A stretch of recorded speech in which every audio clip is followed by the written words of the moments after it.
My name's Andy King. I am the founder of Small Business Phoenix Rising. I just started it last week. And the idea is that I think we're going to be in this for probably a few months at least. It may even go a little bit longer before we can actually get things to where it's back to normal, where it's ordinary. We can actually do business. But the whole purpose of starting this was to present tools, insights, and mentoring. These are all things that I know that I can use, and I would think that everybody else can use them. Our crusade, our goal is to provide small business owners with tools, insights, and mentoring needed to get through this tough time and back to being successful and profitable. So here's what's going to happen today. We're going to cover some insights and some mentoring that's actually going to be through John Stacy, who is on the line with us. And then after he wraps up, we're going to have some questions here. That's where I'll go ahead and kind of unmute everybody so we can have kind of a conversation. And then we're going to talk about our next meeting and what we want to know there. And if you can think about this as we go through this, what topics would you guys like us to cover? I come from a marketing background. I own a company called Pinpoint Marketing, but there's a lot of things that I can do that, I can help out in that regards.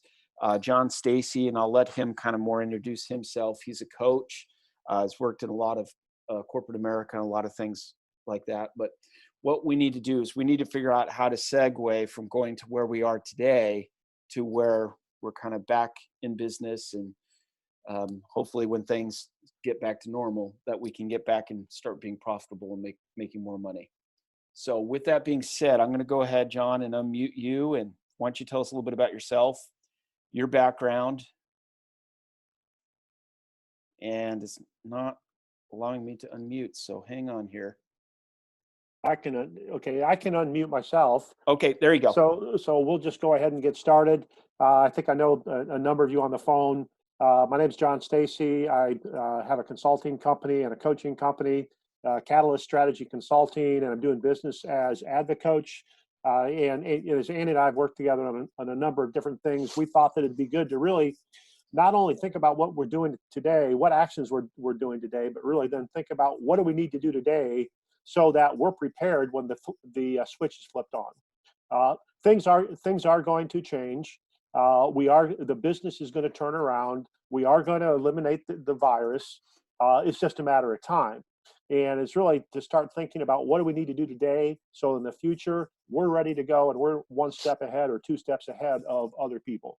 So the first thing thought we talked about was for those people that wants to know what's going on within the Senate and Congress. I think a lot of you may have noticed that the Senate did pass a stimulus. It's been called a number of different things, the COVID-19 stimulus. Its official title, I think, is called the CARES Act, and that's HB 3548. So that was approved by the Senate. Still don't know what's going to happen with Congress, but I thought we'd spend a little bit of time just talking about what we think is in the bill based upon everything that's been communicated. We'll want to thank Adam Cook. He does commercial insurance, and the fact of the matter is he's spending a lot of time trying to help his clients just like we are. So he's put a bunch of information together just to really help people understand at least where the bill is today. Who knows what's going to happen when Congress gets a hold of it, but we'll go ahead and see. But a couple different things that are going on in brief. There's a taxpayer stimulus. So how can this help us? Well, currently what's in it is $1,200 per person or $2,400 married and $500 for each dependent. And that's full payments to individuals with up to income of $75,000 or $150,000 for joint filers. There's some other caveats that go into this, but we'll see what happens. Info for mailing, household, and qualification is based upon 2019 tax returns.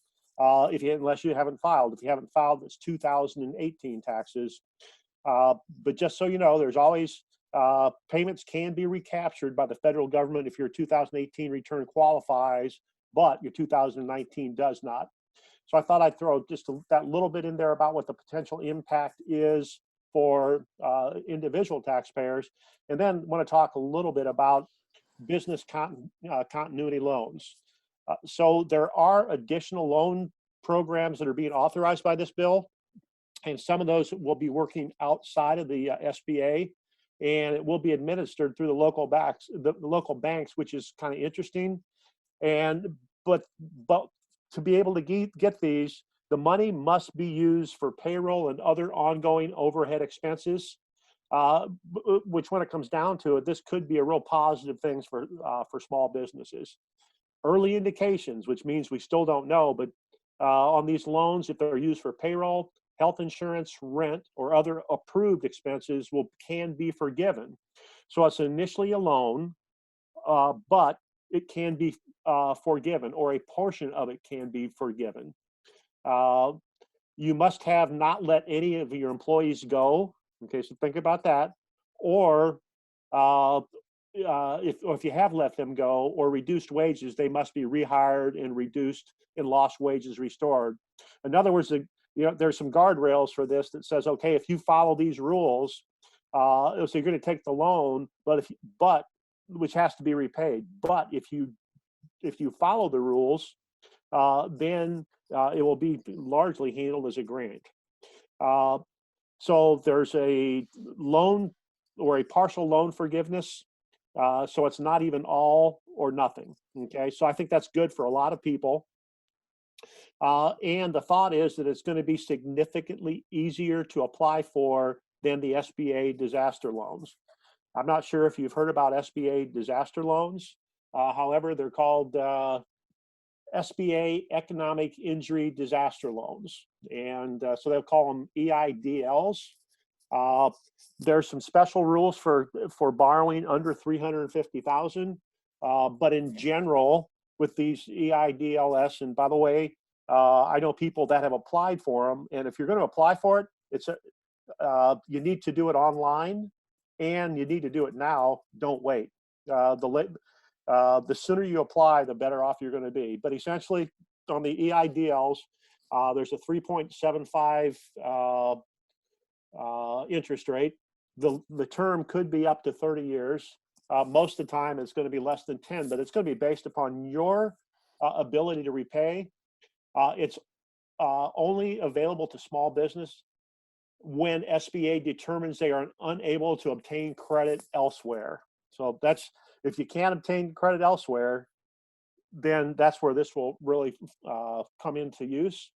The maximum amount loan is $2 million, but they're really focused on that small business at under $350,000 or less, and most likely will require a lien on your business or home. So there's good and bad on not bad, but just understand there's good and some risky stuff to do.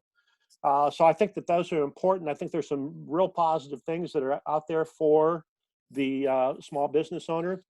You may have heard some things about a business continuity grant. Okay, a grant you don't have to pay back, right?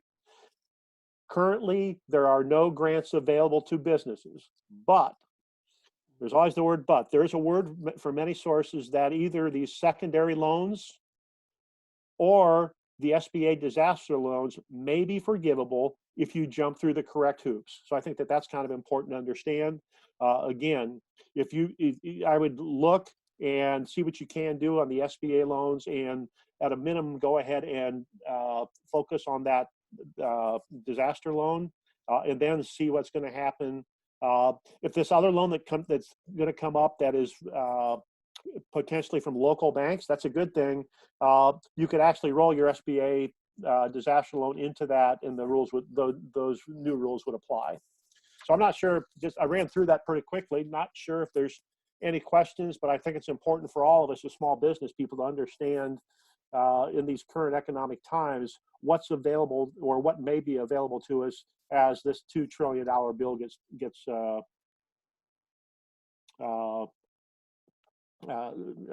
through getting passed. Great. Anybody have any questions? And so if you have a question, if you can't unmute yourself, just go ahead and do the chat. Okay. If not, I'm not seeing anything. Let's just go ahead and move on. Okay.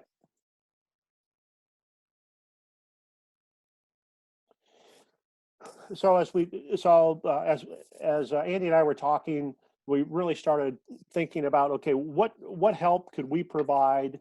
And so I thought that we would talk a little bit about leadership during difficult times. And I think that at least in my lifetime, I've never seen anything happen so quickly. You know, I can talk about clients that I had a month ago and what we were doing and the planning for growth. And making all these decisions, and then 2 or 3 weeks later, all of a sudden, the switch is flipped off, and now all of a sudden, we're figuring out what we need to do to stay healthy, eliminate employees if necessary, just to be able to maintain the business. And I think that, you know, some of the things that I've heard, and I think this is interesting. Panic is contagious. I think we'd agree with that. Panic is contagious, but so is leadership. And so, if we really take a really positive stance, we don't have to panic, but we also need to make sure we're not showing our employees that we're panicking. As a matter of fact, we need to make sure that we're taking charge. And I'm going to say it's really time as leaders to really rise to who you are as a leader. And you know, so as you look at this, I've been reading a lot, and I saw an article from Vern Harnish, and he's the author of Scaling Up. He's the author of The Rockefeller Habits. And he put together really kind of a one-page, the 5 C's of leadership in a crisis or downturn. So as leaders in our business, or in cases owners, what are those 5 C's of leadership? Well, the first one's all about communication. What about communication? Well, we need to communicate often, and that may be twice a day, that may be 3 times a day, that may be once a day, but with our team, and the people we're dealing with and our clients, there's a lot of things that we can do from a communication perspective. And so it's critical as a leader taking charge to make sure that we are communicating on a very regular basis within the organization. The next one, and I think is really all about customer and community support. And it really comes down to, and I know the people or a number of people in the audience, and it's all about giving. We all give of ourselves, and there's a lot of things that we can give. We can give help, which is kind of why we're getting together today. But it's about giving and really having no expectation of any kind of return. It's all about helping people. We're in a very difficult environment for a lot of people. So it's about helping and giving the support to the people that we know so that they can rise just like the Phoenix. They can rise with all of us as we come out of this epidemic. Number 3 is clean up and catch up. So guess what? It's time for spring cleaning in a lot of cases, but with your employees, it's time to keep them occupied. It's really about being proactive. It's about keeping them occupied and focused on what they can do today to help you and the organization initially maintain, but it's about thriving and growing. Then the next one, which is critical, I think all of us from a small business perspective understand this: cash, cash, cash. Now, when it comes down to it, the entire team, the entire organization really needs to help. And that's thinking about ways to save money. That's thinking about ways to find new sources of revenue. But it's all about what drives small business, what keeps small business in business, and it's all about having cash. Cash is king. I know you've heard that before, but there's a lot of things that you can do, and it's all about your team helping you, and it's all about cash, cash, cash. And then the kind of the last thing, and you know, I had started this off by talking about panic. Well, guess what? It's time to breathe. It's time to be calm. It's time to be considerate. But we need to set the example. And if our employees, our spouses, our friends, if they see us panicking, then they're going to do the same thing. And so it's time for us to sit back That doesn't mean we don't plan. That doesn't mean that we don't do everything that we possible to maintain our companies or make sure that we're doing everything possible for the future. But it's so important that you need to show about being calm and considerate. So I'm just kind of finishing up. As a leader and owner of the company, are you prepared for what's really happening within the next several weeks and months? And have you finished your continuity plan? Are you working your continuity plan? Have you worked with your team and customers to make sure that everybody understands what's going on and how you can help each other? And in your crisis management, because that's really where we are today, it's time to evaluate where you are and take proactive steps today. So the 5 C's of leadership: communicate, customer community support, clean up, cash, be calm and considerate. Just thought I'd wrap that up. It's kind of a thinking about what we can do from a leadership perspective today. All right, great. Thanks, John.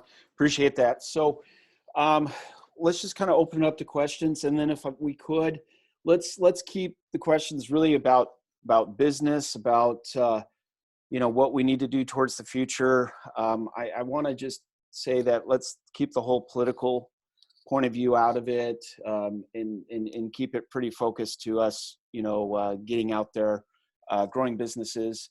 And if you could, if you can go in here and find the chat feature, it's usually part of the bar where it shows you that you're on Zoom, and just type in there that you have a question, and then I'll go ahead and I'll unmute you. Otherwise, we have so many people on right now, it's going to get a little difficult because we're going to be talking over each other. So maybe I can start off with asking a question as far as what questions you guys might have.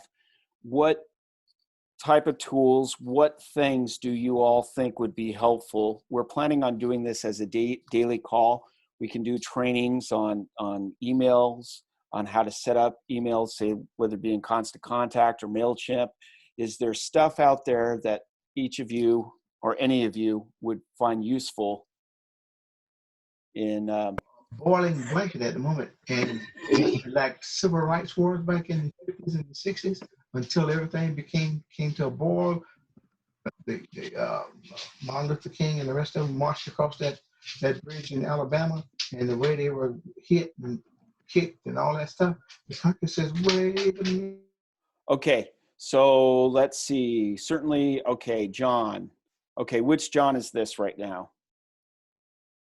We have a couple Johns here. Is that you, John? John Garrett?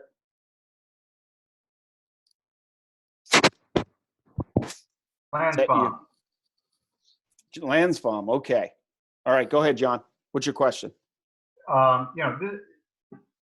It's always a good idea to have a look at your business plan, and this is certainly a time to retool.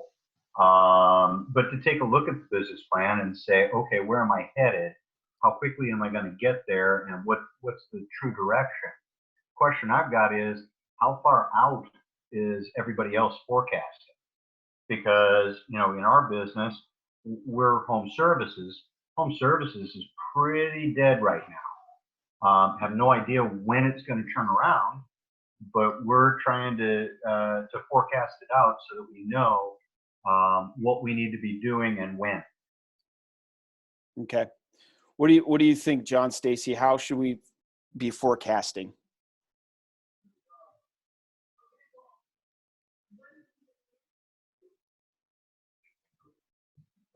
He's muted. Yeah, you're muted right now, John. Okay, so there we go. So John, I think to answer your question, I mean, from a forecasting perspective, it's kind of difficult, right? So, and you don't know, is it going to be a month out? Is it going to be 3 months out, or what's that time period? So I think where I would focus would be is not knowing the time frame. What can I do today, or what plans do I need to have in place? Even if I don't execute those plans today, but as you see things turning, what do you are you marketing at this point? What's your marketing plan? You may say, what, it doesn't help today. Maybe I need to defer something. So what does that look like? And when it comes down to most of your stuff, you don't really have anybody most of your people are subcontractors. So you really don't have, too many payroll issues. But if you were going to start cranking it back up tomorrow, what would you do? Well, and that's just it. We're doing that today, John. But the question that I've got is, how far out? I mean, we're looking 6 months out and saying we're going to have a dip in business for 6 months. Okay. Based on that, these are the steps that we need to take. Okay. I'm just wondering, not necessarily industry specific, but Right. what are other people looking at and how are they addressing? So to answer your question, so you're planning 6 months out, right? But when you see it, if it was 5 months out, whatever plans you have for that were 6 months out, you'd implement them a month earlier. Oh, right? yeah. I mean, I could implement them in 30 days if I needed to. So maybe either I'm not understanding your question, or because what I'm saying is you need to have those plans in place, whether it's a month out, 6 months out, understanding that it's a matter of turning the switch on, if you will, when the right time comes. But then the question to me becomes, what do I need to do to survive between now and the next 6 months? And if it's 30 days, that's a lot easier or a lot better, right? Yeah. And so I'm not sure if I'm answering your question or if I'm not understanding it. But it was kind of a question for the group. Is anybody else doing a year out? Is somebody doing 2 years out? Is somebody looking at this thing and saying, probably all over in 30 days? Are we actually going to be back as an economy by Easter? I mean, if you want my 2 cents, you look at China, right? So they looked at a shutdown of about 8 weeks, 6 to 8 weeks. So you're figuring 2 months from last week, based on that. Then another forecast out for how long you think the recovery recovery ramp up is going to be. So, and that's putting you about what you're talking about, depending on what your service is and how it's funded and who your clients are. I don't know that much about what you're doing, but that's my 2 cents. Anybody else want to comment?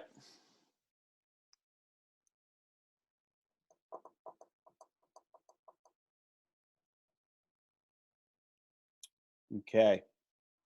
All right. So Marshall mentioned he'd be interested in learning more about constant contact and how to do emails. And I think that's actually a really good thing, that when we do get beyond this a bit, and when restaurants open back up and people are driving around and they're ready to actually start spending money, we need to reach out to our customer list, and we need to let people know that we are in business, that we didn't go out of business. And that's going to be a super, super key thing to have happen. Those of you that have been to my lunch and learns, I talk about this experience that I had with Outback Steakhouse. And for years and years, I've been a big fan of Outback Steakhouse. And I talk about this experience I had where I would eat there as much as 2 to 3 times in a week, 4 or 5 times in a month. But then I noticed every couple months I would forget to actually eat at my favorite restaurant. And back in 2009, when we had another big, huge recession, Outback Steakhouse redid how they were doing their marketing. They pulled back from all the TV advertisement, all of the billboards. And if you remember at that point, there was all sorts of, you couldn't turn on the TV and not see an Outback Steakhouse with the girls in the skimpy bathing suits running to the Barbie with the shrimp and that type of a thing. But they went to this wood fire grill, and it was really just a ploy just to try to get contact information.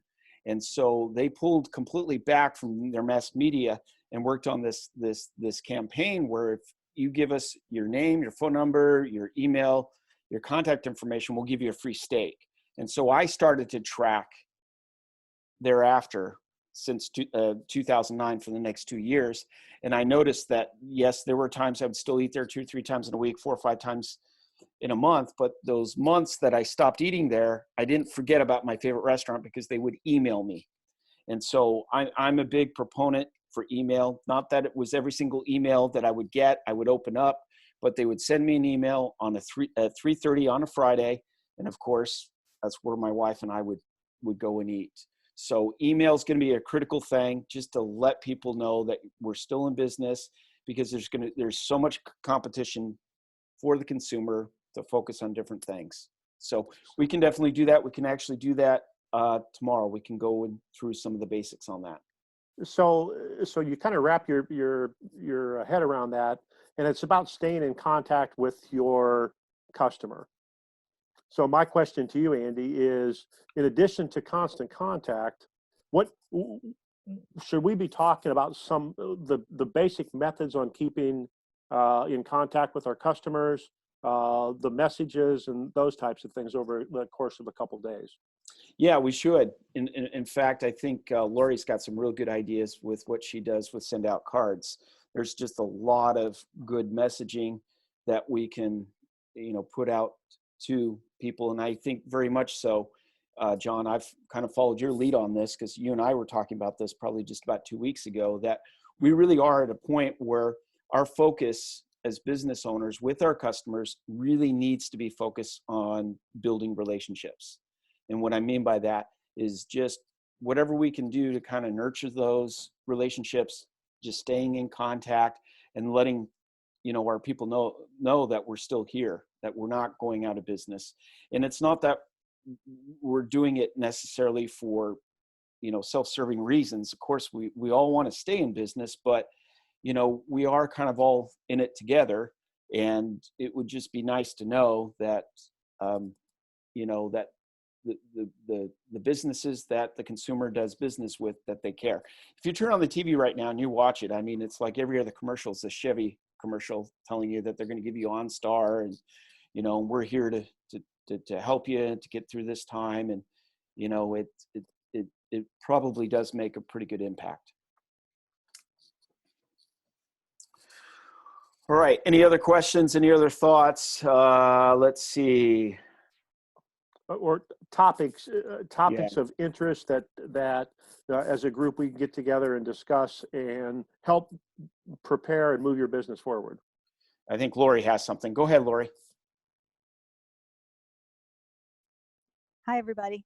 So so what I try to do is I have telephone calls, emails, and of course I send the cards.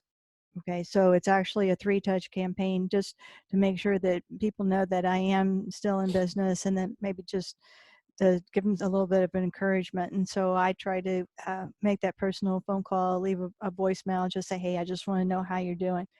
And also then, because of send out cards, I have email called Appreciation Pal. So that's a way that I can send out a weekly newsletter. And so, because a lot of my customers are obviously business people, and every week there's a different interview and just different points of view to help people with their marketing. So if anybody wants to be added to that email list, that would be great. Just, I just need your permission, because I don't spam anybody. And then I also think that constant contact is a really good way to stay in touch too. So I would think to have those 3 different ways to make sure that you're out there. And then of course there's all the all the social media too. Be sure that you post something from time to time, and it not salesy or anything. Just maybe just some kind of hey, how's it going? We're still here thinking of you. And maybe just little thoughts. What do you guys think about that? Yep, that sounds good. That's good. So this is our first meeting of many we're hoping for. So we'll be meeting again tomorrow at 2 o'clock. We'll spend a little bit of time on email, constant contact. I'll go through, do some screen sharing on that. So if you're able to see our screen here, it will help, because I'll actually go into my constant contact. I'll show you a lot of the things that we do with emails. And then if there's some other topics that you guys might be interested in hearing about, please just shoot me an email. You can reach me through Small Business Phoenix Rising there through the contact form, or you can just, I think most of you have my email address. You can email there. Anything else that you want to add, John?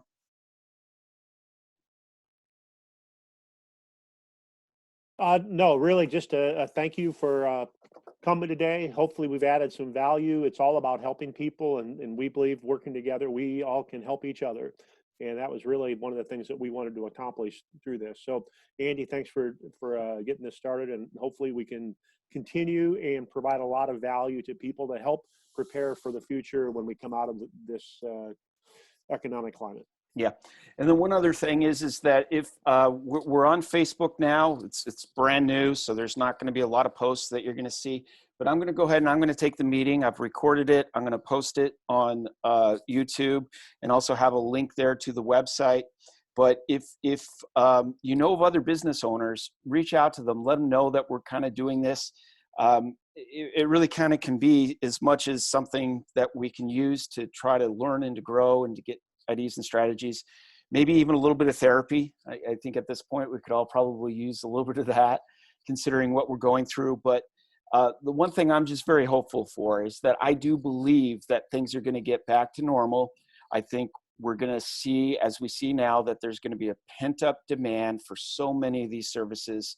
And really, in the long run of all this, I think it can be kind of a positive thing, because just as John mentioned, it's a good time to go through, do some spring cleaning. I've already started that in my business, where I'm getting rid of stuff that I'm like, yeah, why am I still paying on this, or why am I doing this? So there's some good opportunities to really kind of retool and kind of move forward. So with that being said, we'll just go ahead and adjourn, and thank you so much. And we'll see you tomorrow, same time, same channel. And thank you so much. Thank you.